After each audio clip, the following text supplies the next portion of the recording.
Anything, cooked or raw, cut up a little, mixed firmly with acid, salt, and maybe a little fat, laid carefully on a plate or spooned nicely into a bowl, is a salad. Welcome to week 11. I was at the farm early this morning and got to visit with Grace and Micah and Fern and Kristen and David. David picked these as I was there. They couldn't be more fresh. We have lots of choices this week, and some portion of this will arrive in your box or you'll pick it up in the line. We have Caraflex cabbage, pointy head cabbage. Ken says I should call them the Harry Potter sorting hat cabbage. But at any rate, as you probably already learned, cabbages hold for several weeks, so you don't need to feel compelled to eat it immediately if you're busy this week. But you can. The leaves are really nice for wraps. Instead of burrito, use a cabbage wrap that's steamed. We have beets again this week. I'm so excited and gorgeous. Don't forget that beets and chard are cousins, are very close cousins. So this week, these are going to be cooked together, so we don't waste anything. Look at all this glorious broccoli. I have to admit, last week, things got ahead of me. So I took cauliflower and cabbage and one of our farm onions and zucchini and celery, and I sauteed it down to condense it to make a soup starter for later on in the wintertime. So if you find yourself in that emotional position and also reality in the refrigerator, then condense things and throw it in the freezer and you'll have meals later on. Let's see, what else have we got? Oh my goodness. The apple trees this year are spectacular. So are apples. Yay, Anna. Thank you, Anna. She's been doing a lot of work on them. And so that's coming soon. Tomatoes. Oh, I walked in the tomato greenhouses this morning. Oh, Liz, they're glorious. All kinds of varieties. The smell is heavenly. We've got paste tomatoes, slicing tomatoes. Just slice into them and enjoy summer smell. More celery. So like I said, this is a good time to do soup prep. I'm also thinking I might make a similar version of that celery salad that we taught you a couple weeks ago, but I'm going to make a chicken curry base to go with it, so it's a more substantial dinner. Purple onions, oh my, yay. Salad making, obviously those keep for weeks and weeks. Just put them in a basket on your countertop. And there's kale in here.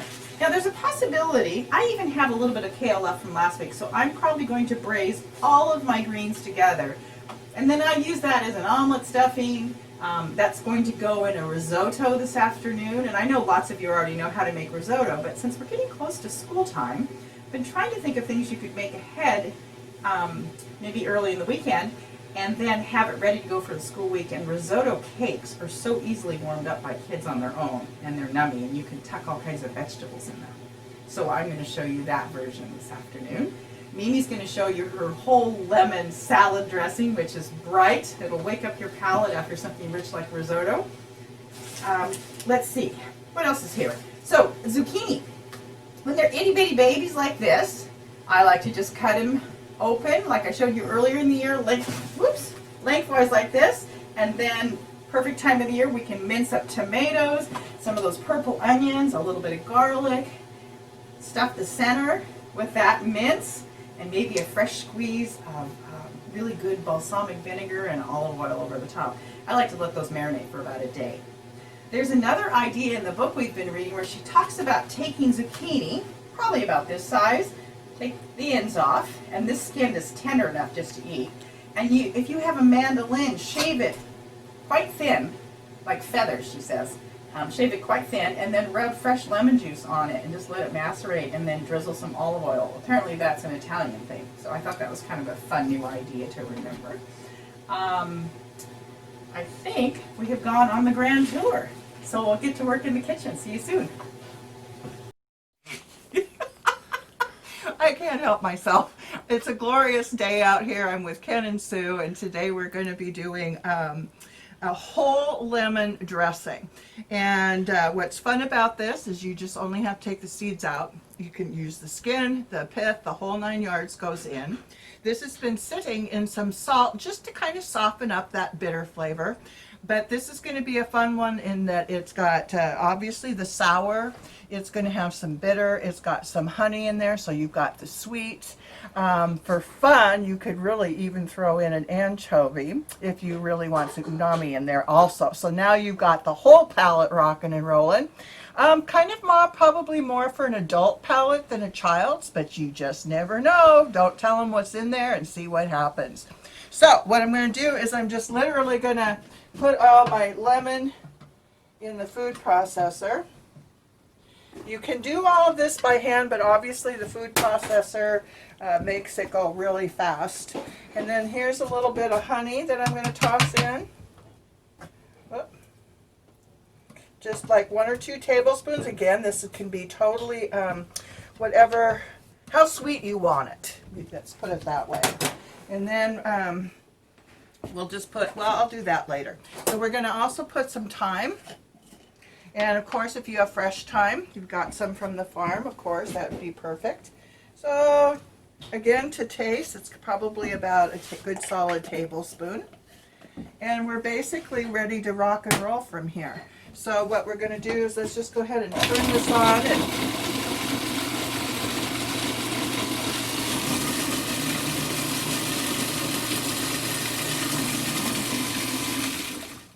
And there we go. That's looking nice, and I can smell the lemon from there. So now I'm just going to go ahead and put in some, this is just olive oil. And so I'm going to turn that on and pour that in. Doing it in a stream, you just don't want to make sure this gets too hot.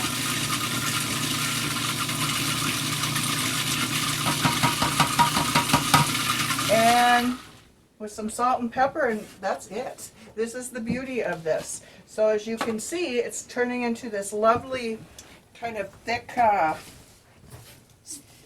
sauce almost. Well, actually you could use it as a marinade. And what we're going to do today with it is that we've got a zucchini salad. You can see where we just did a really thin slice. This is kind of an Italian idea of being able to take your fresh vegetable. You could use an artichoke, you could use asparagus, you can use tons of things. And then here's one where it's just our lovely cabbage that's been finely grated here. You can see it's got a lovely texture. And so from here, I'm just going to pour this in my bowl. And we'll certainly use all of that. And what I'm actually going to do here is I'm going to just put a little bit on here. And I'll put some salt and pepper, or you could put the salt and pepper and a little bit in here. And for fun, what I'm going to do is I'm going to treat the onions separately because it's going to go somewhere where we're not sure if somebody likes onions. So we're just going to put a little bit on there because that can be served later. You can add that at any given time. So, and it's literally, this way it's going to macerate the onion. I can smell that lemon. And the same thing here. Now you can just toss this around and you can see how it's just this pretty bright salad. You could add other things to this. I am going to, there we go. Now it's mixing up just a little bit. Get in there with your hands if you want to. And then the celery, this beautiful celery we get. The tops are something do not throw away. Tons of vitamins, and I'm just going to, you can see I'm just doing a really quick, do it quite fine, because again, it's strong, so I don't want to hit anybody's palate too hard. And then this can get tossed into here, you can get tossed into there, and we've now used our zucchini, we've used our onions, we've now used our cabbage, we've used our celery, and then we have this delightful dressing that would be really good on fish. It could be good on chicken. I can think of lots of fun things we could do with this one. But enjoy. It's that simple, everybody. So So welcome to the kitchen. Already we have used in salad and that lovely lemon dressing that Mimi made, we've used half of our Caraflex cabbage and one of those zucchini shaved like feathers, and then even some celery leaves and some of that lovely onion. I almost thought they were large shallots, but I'm pretty sure that those are red onions. In the kitchen, I took both bunches of chard and the beet greens and braised them down. And now I braised them a little more rigorously this time because when they go into the risotto, if kids are going to encounter them, I want them to just see it as green color and not a large leaf. So it's fairly well minced so that when I do fold that into the risotto, it's pretty and you've got vegetables in there, that it's not going to shock anybody. Later on, and this is really why I wanted to make the risotto today, not only is it a good vegetable carrier, but Ken and I like to let it cool off and then create little risotto patties and stick those in the refrigerator for the week. And those with an egg and a nice green salad or cabbage slaw are a pretty great way to start your day and a treat. Also, if you're going on a road trip, those pack nicely. So that's why Mimi and I wanted to show you this today. So we're back in the kitchen. The greens are all braised. The Parmesan cheese is grated. The lemon zest is ready to go on that tray over there, as is a little bit of white wine that's going to go on the risotto. Risotto is the one thing you've got to have stuff in place because risotto needs to hit the table right now when it's done. You don't want to overcook it. So I've melted the butter. I use half butter, half olive oil, as you can see from that recipe. This is a double batch. This is my favorite risotto pan and my favorite risotto stirrer. It's the roundy bottom pan. The onions have already been sauteed and I'm getting ready to start adding chicken broth. And I just checked it for salt and it's my homemade, so it needed a little more. And I add about a half a cup at a time. And cook it in. And this is one of those fun dinners. You know, if it's dinner time in the evening, have a glass of wine. It's morning, so we're not going to do that. And we play Italian music and we have a good time. Risotto's a festive meal.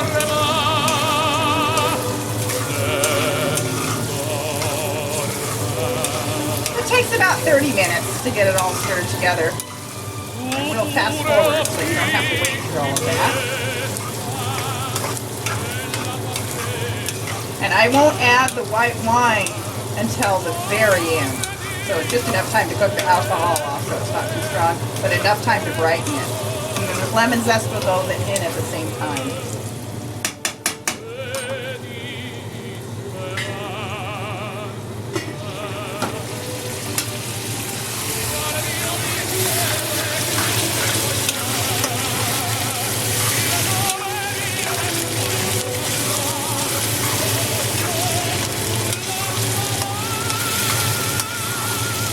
We'll be back in about 10 minutes and show you where we are in the process.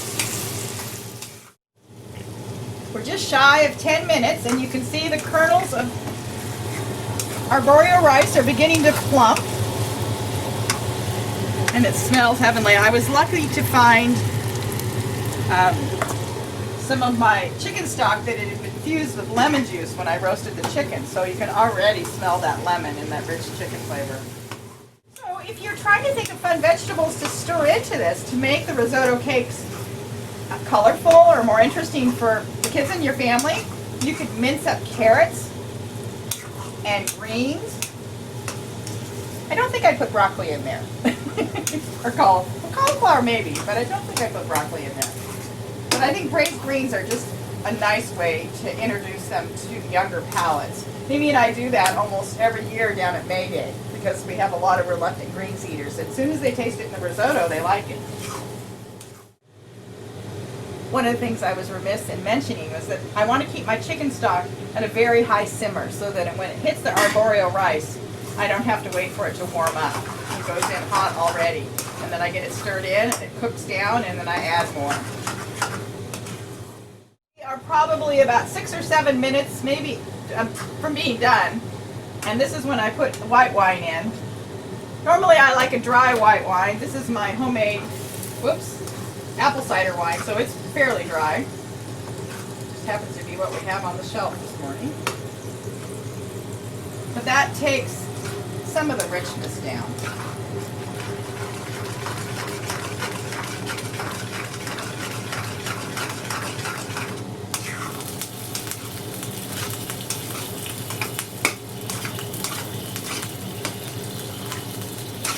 want to cook the alcohol off.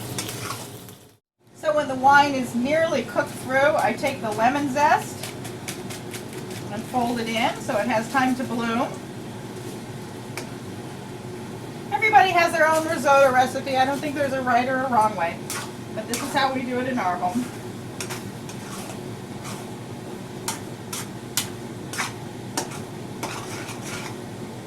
I can still smell the alcohol, so I want to cook it a little bit longer. It's not quite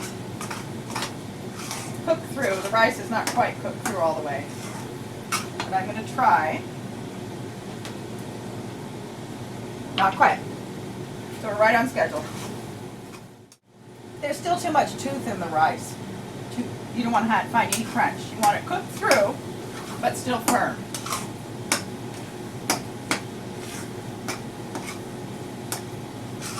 I like what she says in the book. If you reach for another piece, you know it's done. So this is the time when you need to have an array of spoons around. I've just tested mine already with my spoons. Because you can be really close and it can go around the bed and be too soft, but it still needs a little cooking time. I'm going to give it just a little bit more liquid. Because there's just the very center of the rice. It's not quite cooked. Once it's all cooked, then I'm going to fold a portion of these braised greens into it and let them meld together. And then I'll plate it out. So I think we're about 3 minutes out. I'm going to scrape half of these greens in there and most of our Parmesan cheese. And then we're just going to fold it in.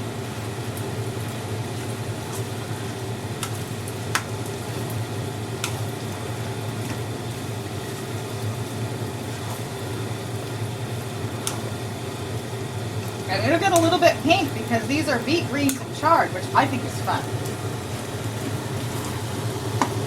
We are very close.